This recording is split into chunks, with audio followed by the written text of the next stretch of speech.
그 베네수엘라의 그 라과이라 그 지진 난데 거기에서 리포터가 리포트하는 것을 제가 좀 잠깐 듣고 마음이 너무 먹먹했어요. 거기에 그 아나운서가 이런 말을 했어요. 거대한 무덤이 된 라과이라, 그렇게 말했어요.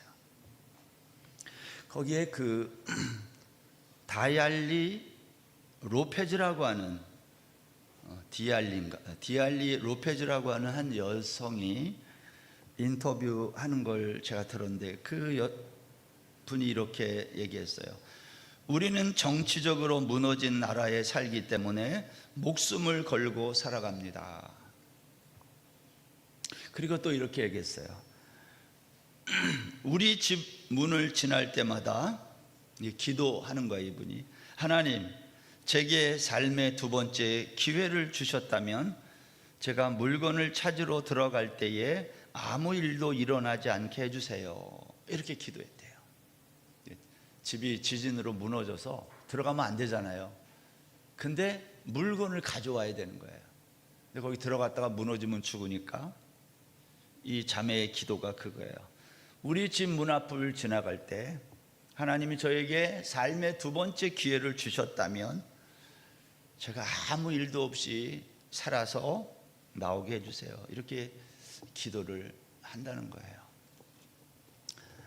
제가 오늘 아침에 이 리포트를 우연히 보고 얼마나 마음이 힘든지, 꼭 내가 그런 것 같아요. 여기서도 얼마 전에 지진이 있었는데 그거 몇십 배의 고통을 이분들이 겪고 있는데 나는 이렇게 편안하게 지내고 있구나. 여러분, 우리가 이 사람들을 위해서 할 수 있는 일이 별로 없지만 이 베네수엘라의 정치적인 상황과 여러 가지 이 어려운 상황을 위해 여러분 생각날 때마다 기도해 주시고, 여기에도 하나님을 믿는 백성이 있다는 걸 꼭 기억해 주시면 좋겠습니다. 저는 오늘 시편을 읽은 이 말씀 가지고 시인의 눈물, 이러한 제목으로 은혜를 나누겠습니다. 30대 남자들이 사랑에 소극적인 이유가 있다, 그러한 글을 제가 좀 읽어봤어요. 우리 교회도 30대 남자 형제들이 조금 많이 있는데 왜 이 사람들이 사랑에 소극적일까? 그 이유 첫 번째가 뭐냐면 20대에 많이 해봤다, 그거예요. 두 번째, 체력이 떨어진다. 세 번째, 사랑보다는 성공과 안정이 중요하다. 네 번째, 눈이 점점 높아진다. 마지막은 나이에 집착한다. 이러한 등의 이유를 들면서 그래서 사랑에 소극적이다. 이 내용들이 사실 다 맞습니다. 그러나 이 모든 이유들을 한마디로 줄이면 30대 남자들이 사랑에 소극적인 이유는 아직 사랑의 눈이 멀지 않아서예요. 플라톤의 그 심포지온, 향연이라는 책에 이런 말이 있습니다. 사랑이 닿으면 누구나 시인이 된다. 여러분, 사람이 언제 시인이 되냐면 사랑할 때예요. 우리가 길에 있는 들과 산에 있는 이 꽃의 향기를 언제 맡아요? 사랑할 때 맡아요. 제가 알고 있는 상식으로 20대, 30대 남자들이 꽃 향기를 맡으며 야, 향기 죽인다, 이렇게 말하는 남자가 있다면 나는 약간 이상하다고 생각해요. 그 나이에는 거기에 관심 없을 때거든요. 여러분, 왜 우리가 꽃 향기에 관심을 갖습니까? 왜냐하면 사람은 사랑할 때 비로소 나 아닌 것들에 관심을 가져요. 나 외에는 생각하는 것이 없다는 것은 나는 사랑하지 않고 있다는 증거입니다. 멋진 시를 누가 쓰냐면 사랑하는 사람이 씁니다. 왜냐하면 시라고 하는 것은 나 외에 다른 것, 내가 사랑하는 것을 관찰하고 상상하여 적는 거니까 그래요. 저는 시편 119편을 오늘 11번째 설교합니다. 설교를 준비하다가 문득 이런 생각이 들었습니다. 시인은 도대체 어떤 생각을 가지고 이런 시를 쓰게 되었을까? 아무리 말씀에 대한 사랑이 진심이라 해도 이것 가능한 일일까? 여러분, 우리 주변에는 자신, 그리고 가족, 그리고 자신이 하고 있는 일을 사랑하는 사람은 많습니다. 그렇죠? 나를 사랑하고, 조금 넓히면 가족을 사랑하고, 조금 더 넓히면 나와 가족을 위해서 내가 하는 일을 사랑해야 살아요. 그 사람이 누구인지를 아는 방법은 매우 간단한데, 그 사람이 가지고 있는 시간과 돈을 어디에 쓰고 있는지를 보는 겁니다. 내가 가지고 있는 시간과 돈을 가장 많이 쓰고 있는 그곳, 그게 그 사람이에요. 저는 여기 오늘 CCC 단기 팀으로 오신 분들, 청년들, 대학생들이잖아요. 이 청년들이 돈 들여서 시간 들여서 이렇게 왔다는 것은 이 사람들의 관심이 여기에 있다는 거예요. 그게 그 사람이에요.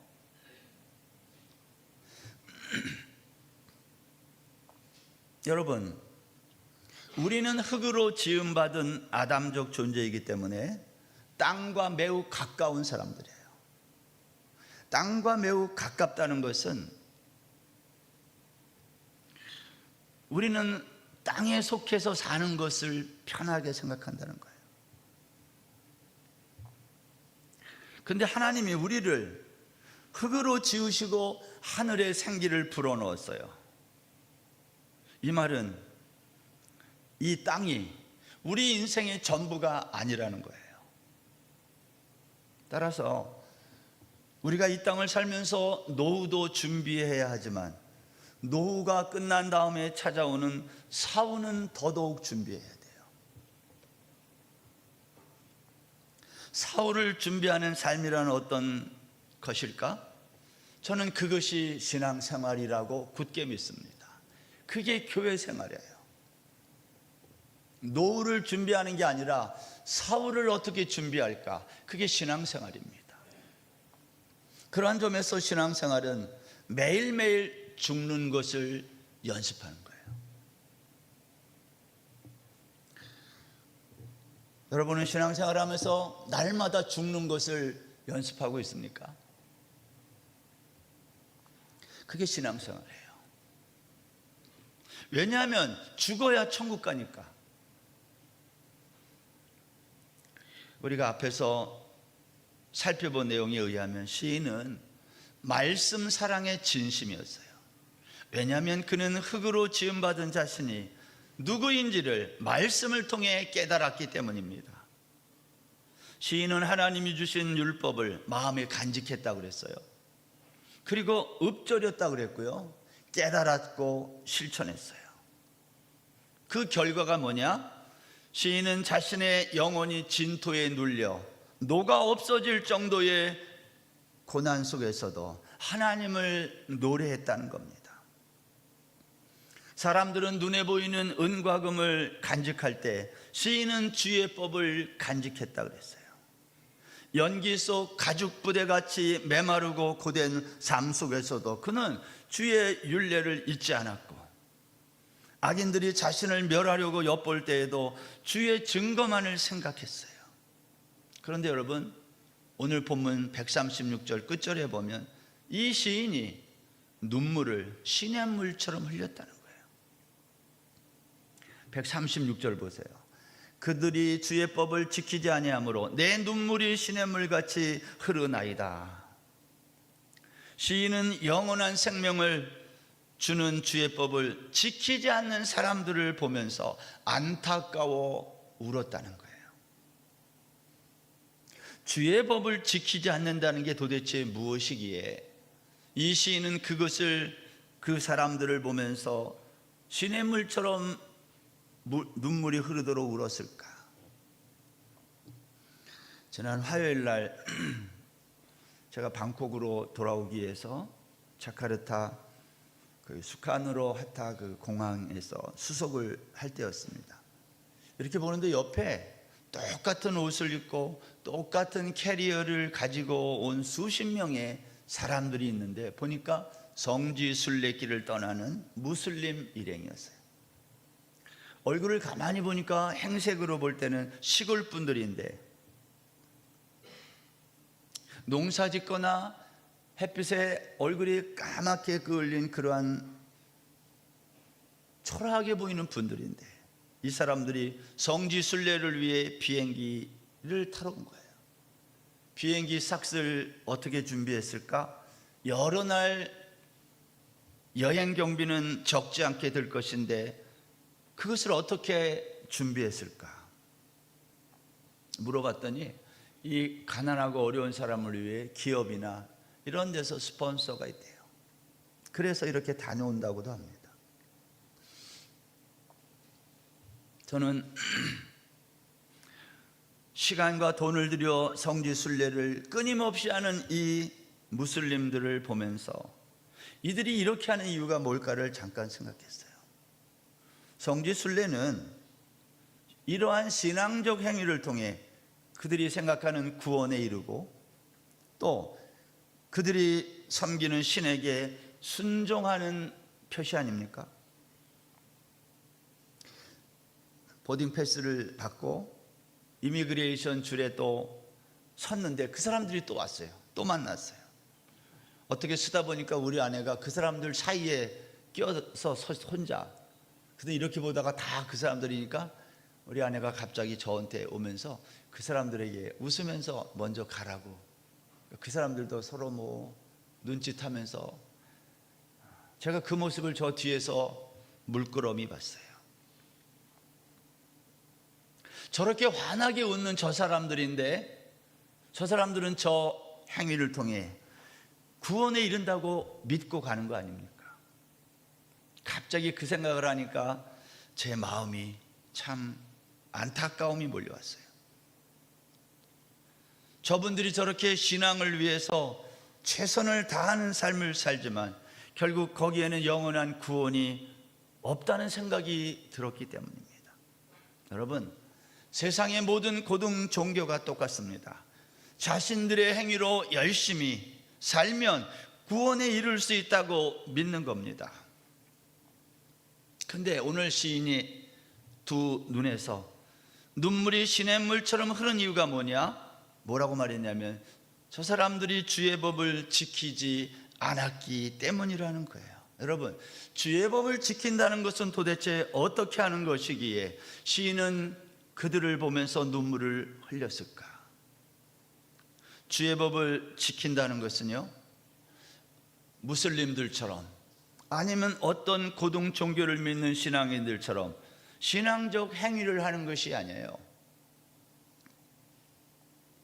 성경 한 군데 보겠습니다. 호세아 4장 15절.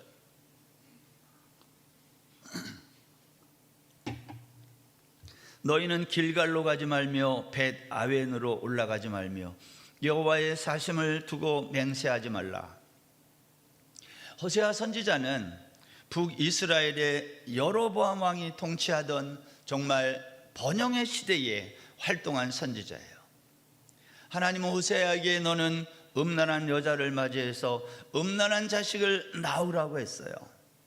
그것은 이스라엘이 하나님을 떠나 영적으로 크게 간음했기 때문입니다. 너희들은 하나님을 아는 지식이 없어 망한다고 호세아가 외쳤어요. 그들은 번성할수록 더 죄를 졌어요. 여러분, 북이스라엘에서 잘 살고 있던 그 시대에 그 백성들이 지은 죄가 무엇입니까? 그것은 신앙의 행위를 안 해서가 아니라 하나님과 맺은 언약을 버리고 우상을 숭배했기 때문이에요. 우상을 숭배한 게 우리식으로 말하면 성지순례 가는 거고, 우리 여러분과 저의 이야기를 비껴서 비교해서 말한다면 우리가 열심히 교회 나온 거랑 똑같은 거예요. 이거 신앙 행위라 그러거든요. 여러분 주일만 나오잖아요. 그 신앙 행위라 그래요.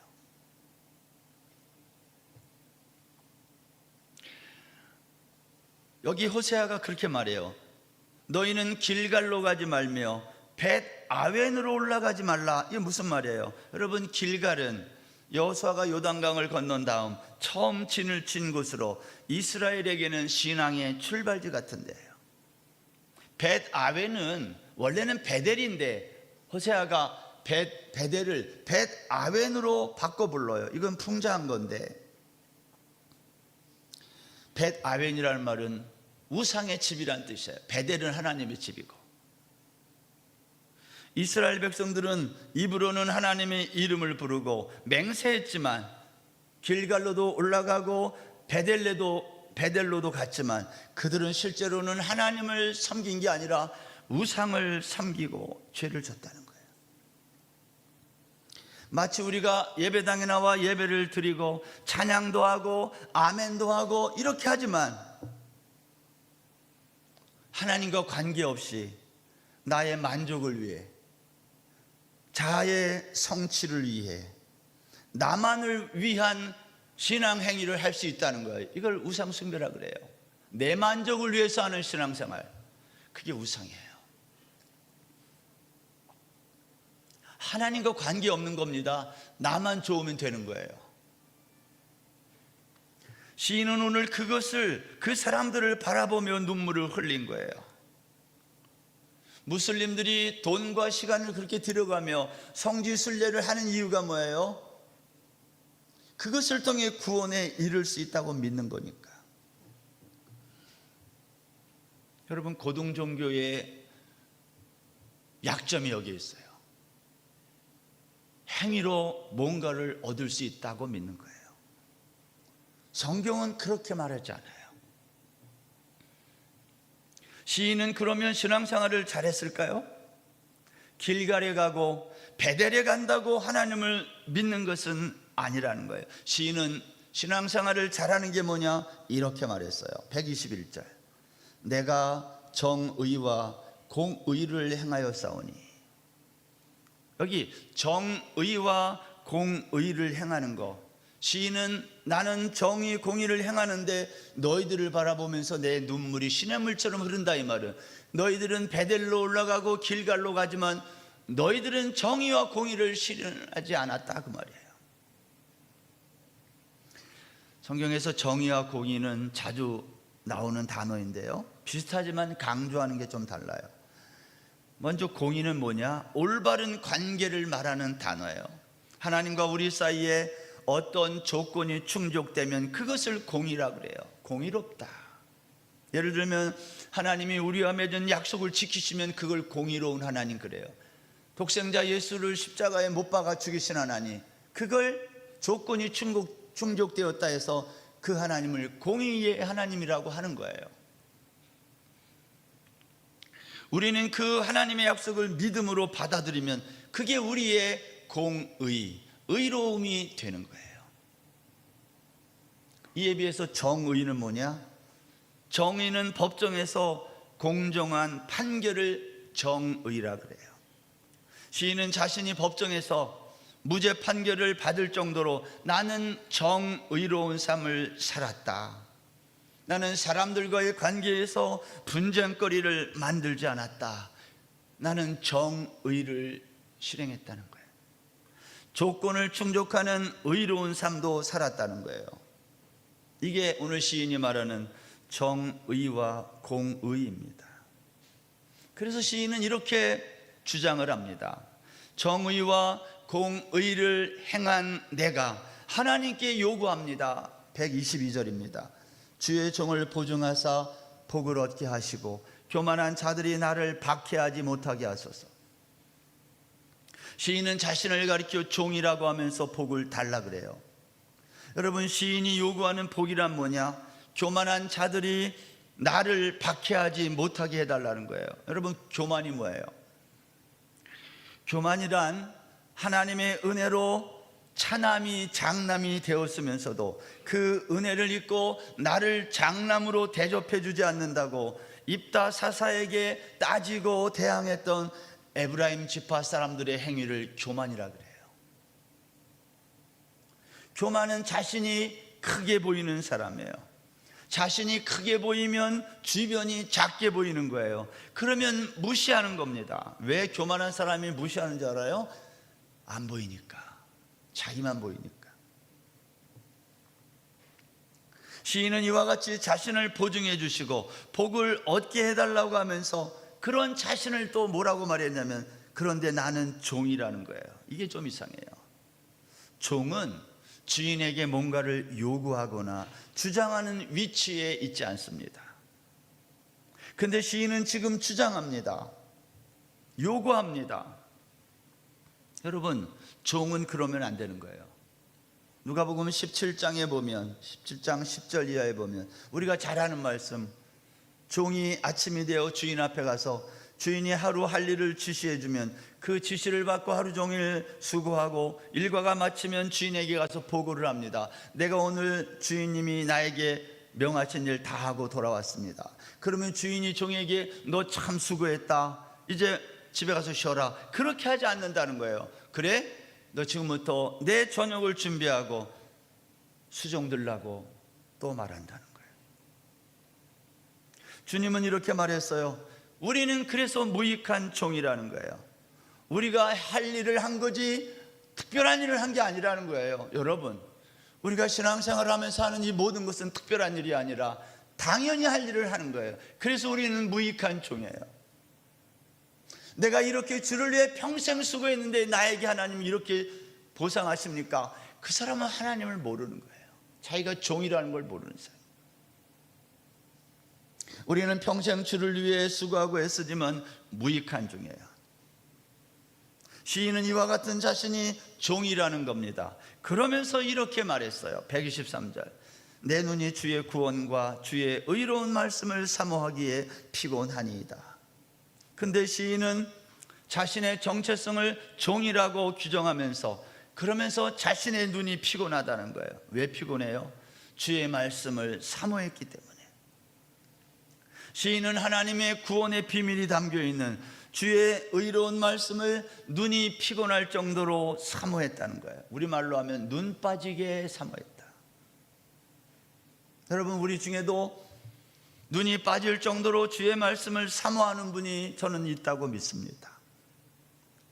시인과 같이 밤에 잠자리에 들면서 그 다음날 아침에 하나님이 나에게 주실 말씀을 기대하는 사람이 우리 중에 있다는 거예요. 많지는 않겠지만. 여러분, 우리가 하루를 마치고 저녁에 잠자리에 들면서 하나님, 내일 아침에도 나에게 하루를 살아갈 수 있는 말씀을 주십시오. 우리는 그렇게 말씀을 사모하고 있습니까? 시인은 나는 그렇게 주의 말씀을 눈 빠지게 사모하면서 그 말씀대로 정의와 공의를 실천하는 삶을 살고 있다는 거예요. 그러면서 또 요구를 했어요. 124절. 주의 율례를 가르쳐 주십시오. 여기 주의 율례라는 말은요, 원문의 말을 좀 우리가 뉘앙스를 집어넣으면 주의 율례란 매일매일 필요한 말씀을 주의 율례라 그래요. 125절에 보면 주의 증거들을 알게 해달라고 또 요구했어요. 여기에 주의 증거란 어떤 말이냐면 말씀이 지나간 자리에 나타난 역사, 이걸 우리가 간증이라고 그래요. 내가 오늘 하루 이 말씀을 의지해서 살았더니 내 하루의 삶 속에 일어난 하나님의 역사, 우리가 그거 간증하잖아요. 오늘 하루를 살아가기에 필요한 말씀을 매일 매순간 가르쳐 주시고 그 말씀의 간증을 보게 해 주십시오. 여러분, 종은 주인에게 뭔가를 요구하거나 주장하는 위치에 있지 않음에도 불구하고 시인은 매순간 말씀을 가르쳐 달라고, 말씀의 역사를 보여달라고 한 거예요. 왜? 시인은 왜 해서는 안 되는 이 요구를, 이 주장을 하는 것일까요? 그 이유가 126절이에요. 126절. 그들이 주의 법을 폐하여 싸우니 지금은 여호와께서 일하실 때니이다. 여기 그들이라는 사람들은 시인과 하나님을 제어한 제3자들, 이들은 주의 법을 폐한 자들인데 시인은 자신이 그토록 귀히 여기고 사모하는 주의 말씀을 폐하는 이들을 보면서 안타까웠다는 거예요. 여기 주의 법을 폐했다는 이 말은요, 주의 법이 성취되지 못하도록 했다. 하나님의 말씀이 이루어지지 못하도록 그렇게 살았다는 거예요.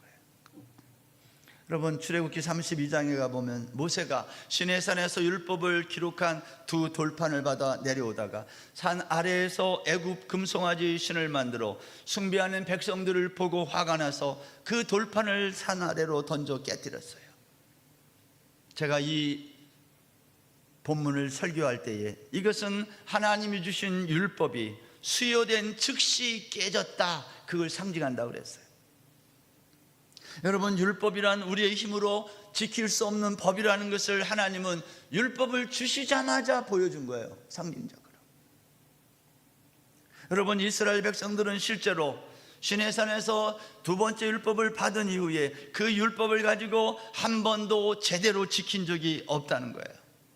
사사시대, 열왕기 시대를 거쳐 남북이 멸망하고 포로 이후까지 그들은 율법을 가지고 있었지만 지키지는 못했다는 거예요. 그래서 시인이 오늘 말하는 거예요. 지금 주의 법을 폐하여 싸우니 지금은 여호와께서 일하실 때입니다. 여러분, 하나님은 세상을 창조하시고 어떻게 일하고 계실까요? 하나님이 일하시는 방식은요, 말씀을 금보다 더 사랑하는 자들을 통하여 일한다는 거예요.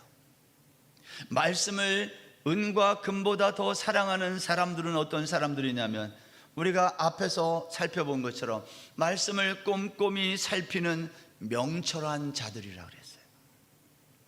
시인은 말씀을 사랑하는 자들의 모습을 다음과 같이 증언합니다. 127절부터 131절인데 우리 다 같이 한번 여기 천천히 읽어보겠습니다. 시작. 그러므로 내가 주의 계명들을 금 곧 순금보다 더 사랑하나이다. 그러므로 내가 범사에 모든 주의 법도들을 바르게 여기고 모든 거짓 행위를 미워하나이다. 주의 증거들은 놀라움으로 내 영혼이 이를 지키나이다. 주의 말씀을 열면 빛이 비추어 우둔한 사람들을 깨닫게 하나이다. 내가 주의 계명들을 사모함으로 내가 입을 열고 헐떡였나이다. 저는 이 말씀에서 내가 입을 열고 헐떡였나이다, 이 말씀을 좀 설명하고 싶어요. 말씀을 순금보다 더 사랑하는 사람은 거짓되고 헛된 것을 동시에 사랑할 수 없다는 거예요. 시인은 또한 주의 증거가 놀랍다 그랬어요. 왜냐? 주의 말씀은 역사를 일으키기 때문이라는 거예요. 이게 무슨 말이냐면 하나님의 말씀에 순종하면 그 사람을 통해 역사가 일어난다는 뜻이에요. 여러분, 우리가 평생 예수를 믿는데 말씀 때문에 일어난 역사를 여러분들은 삶을 통하여 간증할 게 있냐 이 말이에요. 예수를 평생 믿었는데 간증이 없어요. 그 사람은 말씀을 꼼꼼하게 살핀 게 아니에요. 순종하지 않은 거예요.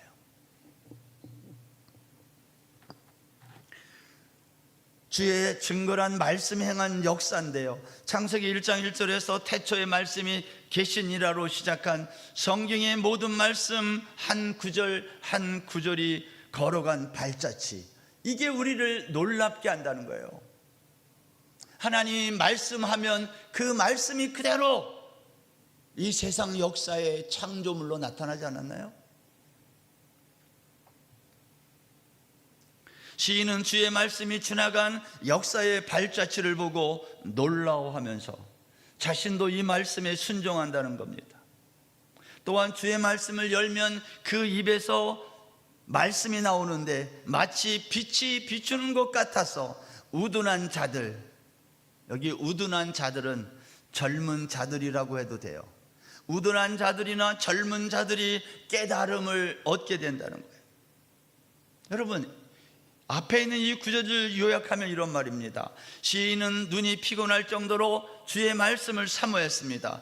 그리고 그 사모한 말씀을 어떻게 했냐면 헐떡이듯이 입으로 선포했다는 거예요. 하나님의 말씀을 사모하여 눈으로 보고 마음에 쌓은 이후에 그리고 입을 열면 그 말씀이 마치 숨이 차서 헐떡이듯이 선포되었다.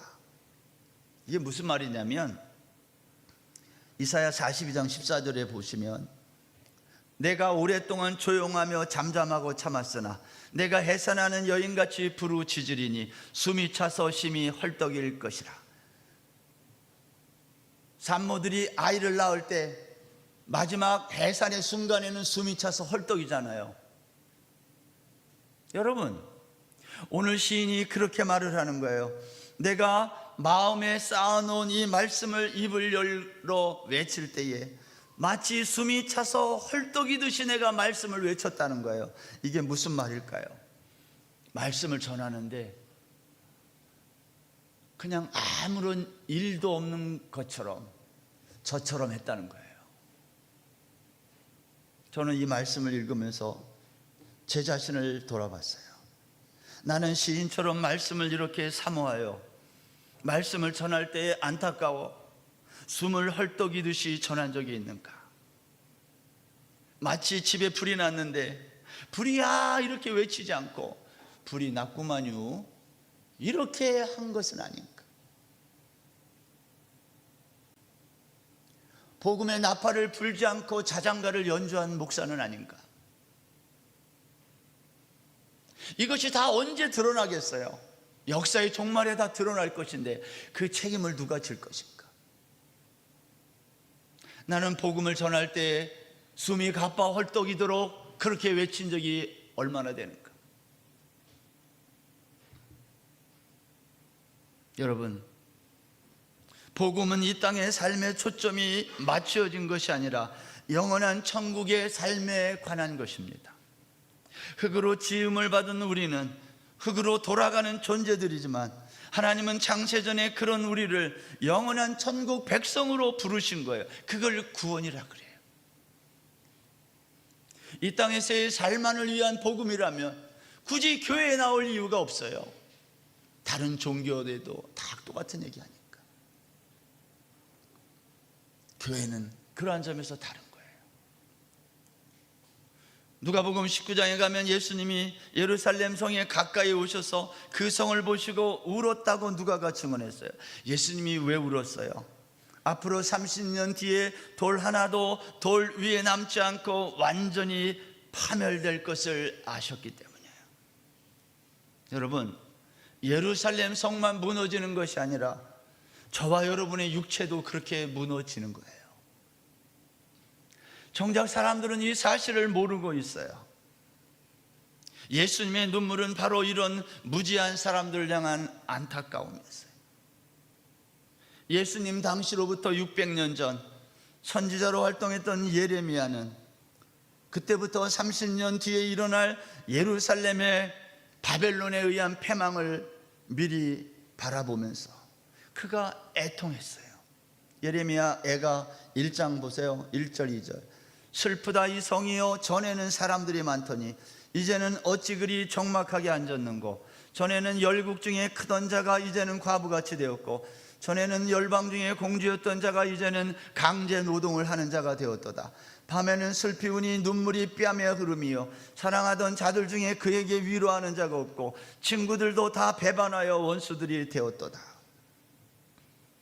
여러분, 예수님 당시에 600년 전에는 하나님이 예레미야 선지자를 통하여 우셨고, 지금은 그 하나님이 친히 이 땅에 사람의 몸을 입고 오셔서 30년 뒤에 무너질 똑같은 성 예루살렘의 멸망을 바라보고 우신 거예요.